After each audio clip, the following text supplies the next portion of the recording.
ऐसे पत्रकारों के खिलाफ एफआईआर होनी चाहिए नहीं? मैं आपसे जानना चाहता हूँ, बहुत से पत्रकारों पर होती है ना, योगी सरकार भी कर देती है ना, वो नमक रोटी वाली। दोस्तों नमस्कार, मेरा नाम प्रशांत है और आप देखना शुरू कर चुके हैं आपका अपना चैनल खुदरंग। देखिए, सुप्रीम कोर्ट इन दिनों कुछ ऐसे फैसले कर रहा है, कुछ ऐसी टिप्पणियां कर रहा है जिससे पूरे देश में रोष है।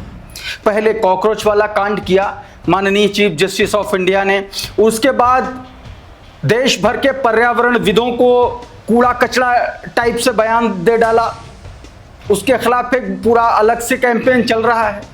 और अब एक और बड़ा फैसला सीजेआई सूर्यकांत और जस्टिस जॉय माल्या बागची का जो एसआईआर से जुड़ा है और वो गंभीर सवालों के घेरे में आ चुका है।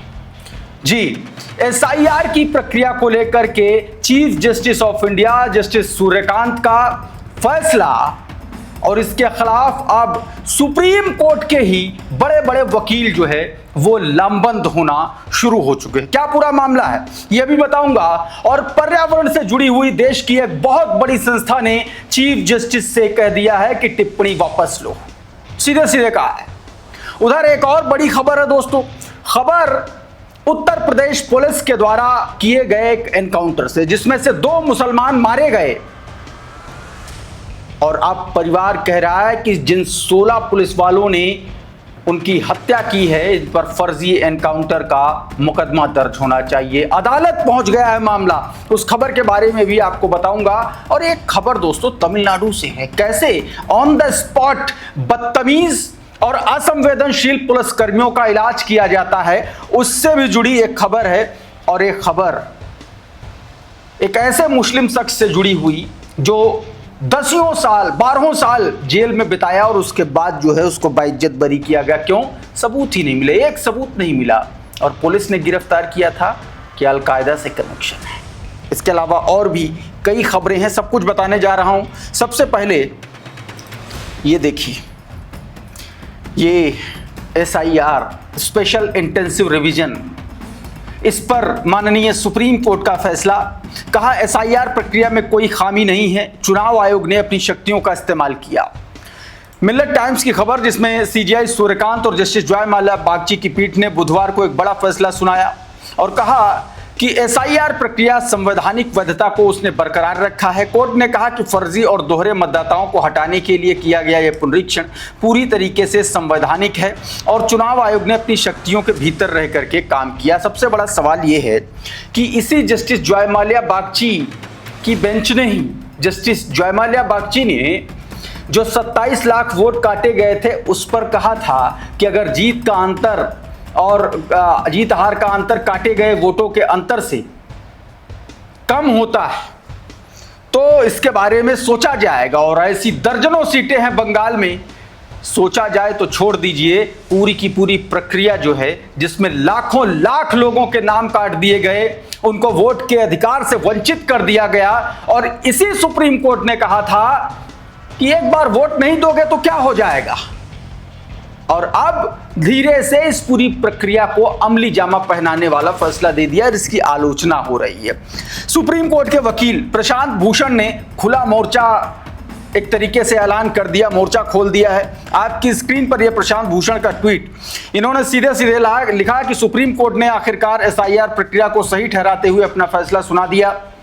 जबकि इसी एसआईआर के आधार पर कई राज्यों में महीनों पहले चुनाव कराए जा चुके हैं, एक पूरी पक्षपातपूर्ण मानी जा रही चुनाव आयोग प्रक्रिया के तहत 10% से अधिक मतदाताओं के नाम हटाए गए और वो भी बेहद अपारदर्शी तरीके के। न्यायपालिका के लिए ये काला दिन है, एक तरीके से काला दिन करार दे दिया गया।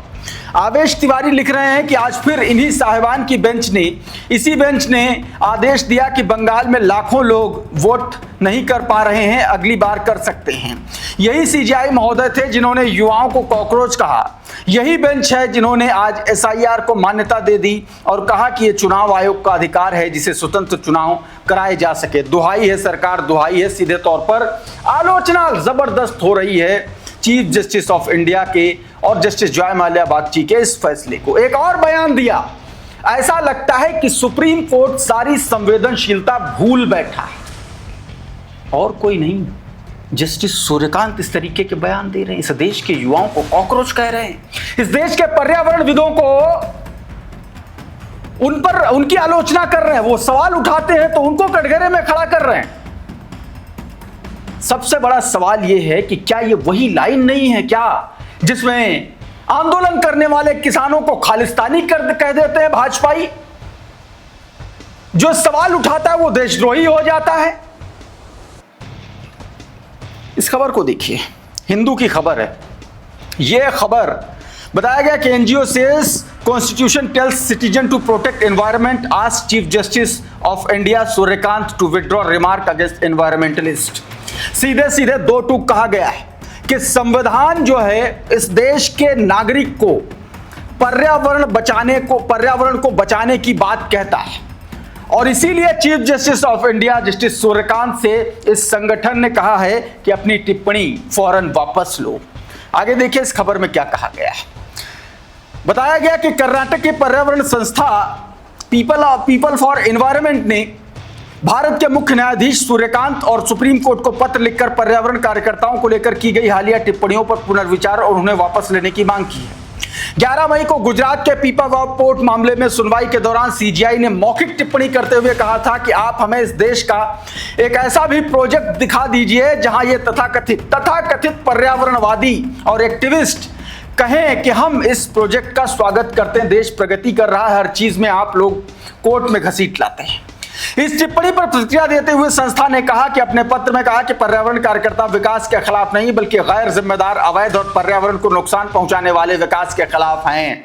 आपको याद है हिमालय की जो पर्वत श्रृंखला है उसको लेकर के क्या बवाल मचा था, और उसके बाद इसी सुप्रीम कोर्ट ने रोक लगाई है। आप सोचो कि कितने असंवेदनशील हो गए हैं लोग इतनी ऊंची कुर्सी पर बैठे हुए भी। उधर उत्तर प्रदेश पुलिस का एक और कारनामा उजागर हुआ है। बीते दिनों गाजियाबाद में 12 मई को गाजियाबाद में उत्तर प्रदेश की पुलिस ने 12 मई की रात एक एनकाउंटर किया। समीर और जुबैर को मार डाला। इस एनकाउंटर में पुलिस ने दावा किया कि ये दोनों एटीएम से कैश वैन लूट में शामिल थे। सचिन का ये ट्वीट देख लीजिए। दोनों मृतकों की फैमिली ने एनकाउंटर को झूठा बताते हुए गाजियाबाद कोर्ट में पिटीशन फाइल की है। 16 पुलिसकर्मियों पर हत्या का मुकदमा दर्ज कराने की मांग की गई है। कोर्ट ने पिटीशन भी स्वीकार कर ली। अगली सुनवाई 30 मई को होगी। पिटीशन में क्राइम ब्रांच प्रभारी अनिल राजपूत, संदीप कुमार, विशाल राठी, मोहित शर्मा, आशीष सिंह, तरुण यादव, हिमांशु मलिक, फरमान मानवेंद्र, प्रशांत मलिक, कपिल आशीष, कुलदीप दीक्षित, मनोज कुमार, श्वेता सिंह, सचिन समेत नाम शामिल हैं। क्राइम ब्रांच प्रभारी अनिल राजपूत पहले भी विवादित रहे हैं। नोएडा में लॉ छात्र को फर्जी ढंग से जेल भेजने पर उनके खिलाफ एफआईआर भी हुई थी, जबकि गाजियाबाद में क्रिमिनल को गनर दे दिया था, और वो उन्हीं की अगुवाई वाली इस टीम ने ये कारनामा, ये कांड किया, और अब मामला अदालत की चौखट पर है। एक ऐसा ही मामला और आपको दिखाता हूं। साल 2012 का मामला, अब्दुल रहमान साहब को अलकायदा के लिए फंडिंग के आरोप में गिरफ्तार किया गया। इसमें दिल्ली पुलिस की स्पेशल सेल, ये जरा इंडियन एक्सप्रेस की खबर देख लीजिए, उसके बारे में मैं बता रहा हूं। इसमें दिल्ली पुलिस की स्पेशल सेल और उड़ीसा पुलिस ने साल 2012 में पकड़ा था इनको।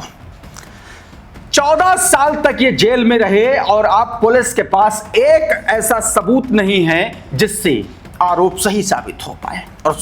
और आप सोचो कि 14 साल बाद जो है अब अदालत ने इनको रिहा किया है। सवाल उठाए जा रहे हैं कि अब इन 14 सालों का जो हिसाब है यह कौन देगा? क्या अदालतों का सिर्फ इतना ही काम बचा है कि सबूतों के अभाव में बरी कर दिया? ये 12 साल जिन नकारा निकम्मे पुलिस वालों ने एक बेगुनाह को जेल में डाला, उसने अपने जीवन के 12 साल जेल में बिता दिए, इसका हिसाब कौन करेगा? मिलॉट को यह बात शायद पता नहीं है क्या? और अगर पता है तो मिलॉट को इस पर कुछ करना चाहिए, क्योंकि ऐसे दर्जनों केस हैं, दर्जनों ऐसे केस हैं जिसमें इस तरीके के घटनाक्रम। महाराष्ट्र का एक मामला था, 20 साल बाद, 22 साल बाद लोग छूट के आ रहे हैं बिना, मतलब ऐसे किसी उमर खालिद जमानत नहीं हो रही। सुप्रीम कोर्ट के जज कह रहे हैं कि जमानत अधिकार है, सजा अपवाद है, उसके बावजूद जमानत से बाहर नहीं आ पा रहे लोग। ये है पुलिस और न्यायपालिका के बीच पिस रही आम जनता कोई सवाल उठा दे तो माननीय न्यायालय का कंटेम्प्ट ऑफ कोर्ट हो जाता है, उसको भी जेल में ठूस दीजिए, 50 साल तक जमानत न होने दीजिए, यही हो सकता है। एक और तस्वीर दिखाता हूं, एक और खबर दिखाता हूं। अभिषेक उपाध्याय देखिए क्या लिख रहे हैं। कह रहे सोचिए, जिस अब्दुल रहमान अली खान को साल 2012 में अलकायदा के लिए फंडिंग करने के आरोप में पकड़ा गया था, उसके खिलाफ एक भी सबूत नहीं मिले। उड़ीसा की अदालत ने बाइज्जत बरी कर दिया। दिल्ली पुलिस के स्पेशल सेल और उड़ीसा पुलिस ने 2012 में पकड़ा था। सवाल यह है कि इन 14 सालों का हिसाब कौन देगा और क्या पकड़ने वाले पुलिस अधिकारियों की जिम्मेदारी तय की जाएगी? उनका छूट जाना ही इंसाफ के माथे पर नियति के एहसान का राज तिलक होगा। सीधे तौर पर गंभीर प्रश्न खड़े किए जा रहे हैं, लेकिन समर्थ को नहीं दोष गुसाई। अगर आप समर्थ हैं तो आप दोषी नहीं हैं, अगर आप ताकतवर हैं तो आप कुछ भी कर सकते हैं। बंगाल में भारतीय जनता पार्टी ने गाय काटने का कानून ला करके बवाल कटवा दिया और अब उसी कानून को वापस ले रही है वो भारतीय जनता पार्टी जिसे पूरे देश में गाय को गौमाता का नैरेटिव प्रचारित करती है और जिसके लेकर के पता नहीं कितने मुसलमानों को लिंच कर दिया जाता है, रोजाना मारे पीटे जाते हैं। आज तक की खबर देख लीजिए, 500 से ज्यादा गायों की सड़ी हुई लाशें जैसलमेर में डंपिंग यार्ड की डरावनी तस्वीर। आपने वो तस्वीरें देखी होंगी, मैं नहीं दिखा सकता, इतनी डरावनी वो तस्वीर थी। संजय सिंह ने देखे ये ट्वीट किया, कहा गाय काटने वाली कंपनी से चंदा लेने वाली बीजेपी ने गाय काटने की इजाजत दे दी है। राजस्थान के जैसलमेर में 500 गाय मर गई। मतलब अब वहां पर गाय काटी जाएगी, लेकिन एक तय कर दिया, लिमिट तय कर दिया कि इतने साल की गाय। अब सबसे बड़ा सवाल है ये तय कैसे होगा? उधर कॉकरोच जनता पार्टी जिसने भाजपा की धज्जियां उड़ा दी, भारतीय जनता पार्टी के लोगों की रातों की नींद हराम कर दी, और उस भारतीय जनता पार्टी के लोगों ने किस तरीके से पुलिसिंग का इस्तेमाल किया। और हालात ये हैं कि अब अभिजीत दीपके के माता पिता घर छोड़ने को मजबूर हैं। इस खबर को देख लीजिए दैनिक भास्कर की। कॉकरोच जनता पार्टी बनाने वाले अभिजीत के माता पिता ने घर छोड़ दिया है। धमकी मिली थी, सोशल मीडिया अकाउंट डिलीट करो, हम तुम्हारे घर तक पहुंच गए, और पुलिस लगातार निगरानी कर रही थी। इस देश में लोकतंत्र नाम का जो झूठ है वो इस देश का सबसे बड़ा सच है, ये आप समझ लीजिए। रवीश कुमार लिख रहे हैं, मां बाप को ही घर छोड़ना पड़ा। कॉकरोच जनता पार्टी के कितने भी करोड़ सदस्य बन जाएं, यह सच्चाई अब नहीं बदलने वाली है। यह बात दोस्तों कही गई। उधर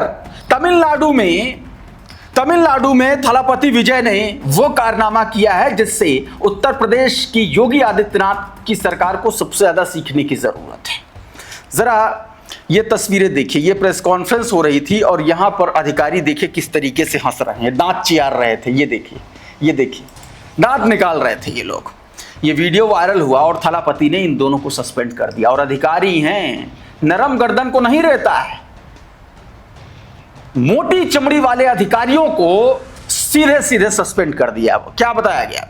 कहा गया कि थलापति ने वो कर दिया जो कोई सीएम नहीं कर सका। कोयम्बटूर में 10 साल की बच्ची के साथ गलत घटना हुई, पूरा परिवार रो रहा था। पुलिस की मीडिया ब्रीफिंग में आईजी और डीआईजी बच्ची के दर्द को भूल कर खुलकर हंस रहे थे। जैसे ही ये वीडियो सामने आया, विजय ने तुरंत एक्शन लिया, आईजी और डीआईजी को सस्पेंड कर दिया। विजय का कहना है कि जनता के दर्द पर हंसने वालों को कोई पद नहीं बचा पाएगा। विजय ने एक तरीके से आप समझिए कि बड़ा एक्शन यहां पर थलापति विजय ने लिया है। उधर डीडी न्यूज के दलाल एंकर नरेंद्र मोदी का चिंटू एक बच्चे को पाकिस्तानी कहने वाला 2 कौड़ी का बेशर्म सो कॉल्ड पत्रकार अशोक श्रीवास्तव के खिलाफ जो है संदीप चौधरी ने मोर्चा खोल दिया है। भाजपाइयों से कह रहे हैं, एक बात बताओ, उत्तर प्रदेश में दाल रोटी की खबर दिखाने वाले को तो तुम लोगों ने जेल भेज दिया था। यह आदमी एक बच्चे को सवाल उठाने पर पाकिस्तानी करार दे रहा है। इस पर मुकदमा दर्ज कराओगे कि नहीं कराओगे? और भाजपा का प्रवक्ता जलेबियां बनाने लगा। वीडियो को देखिए। विपक्ष को छोड़िए, वेदांत के साथ जो हुआ इसकी भरपाई हो जाएगी। एक नन्ही जान को, एक बच्चे को आप पाकिस्तानी बता देते हैं, घबराया बैठा हुआ है घर में। नहीं, इसी बात को मैं बता रहा हूं। इस पर एफआईआर होनी चाहिए कि नहीं? ऐसे पत्रकारों के खिलाफ एफआईआर होनी चाहिए नहीं? मैं आपसे जानना चाहता हूं। बहुत से पत्रकारों पर होती है ना, योगी सरकार भी कर देती है ना कि नहीं जी सरकार के बारे में ये बोल दिया। जिसने वो नमक रोटी वाली खबर ब्रेक की थी, पत्रकार जेल में डाला गया था ना, आज वो है भी नहीं इस दुनिया में। तो ऐसे पत्रकारों एंकरों के खिलाफ एफआईआर होनी चाहिए कि नहीं? इतना ही नहीं है, सीबीएसई का पूरा गेम ही पलट गया, पूरा का पूरा। ये खबर देखिए, सीबीएसई में ओएसएम फेल बताया गया कि, ये खबर देखिए आज तक की, बताया गया कि सीबीएसई के हर चौथे छात्र ने मांगी है अपनी स्कैन कॉपी। किसी बोर्ड में ऐसा कभी नहीं हुआ, क्या कुछ बड़ा होने वाला है? केंद्रीय माध्यमिक शिक्षा बोर्ड ने कि इस साल की 10वीं और 12वीं परीक्षाओं के परिणाम से असंतुष्ट छात्रों का गुस्सा अब देश के इतिहास के सबसे बड़े रिकॉर्ड स्तर पर पहुंच चुका है। छात्रों और पेरेंट्स की परेशानी का और मूल्यांकन प्रणाली से विश्वास उठता और बोर्ड पर अचानक आया प्रेशर। कहीं इसका इशारा तो नहीं कि सीबीएसई 12वीं की परीक्षा दोबारा कराई जाए और ये नरेंद्र मोदी एक बार फिर नया इतिहास बना दें? ये बात कही गई है इस वीडियो में। दोस्तों फिलहाल इतना ही। बहुत बहुत शुक्रिया, बहुत बहुत धन्यवाद। आप जुड़े रहिए आपके अपने चैनल खुद रंग के साथ। नमस्कार।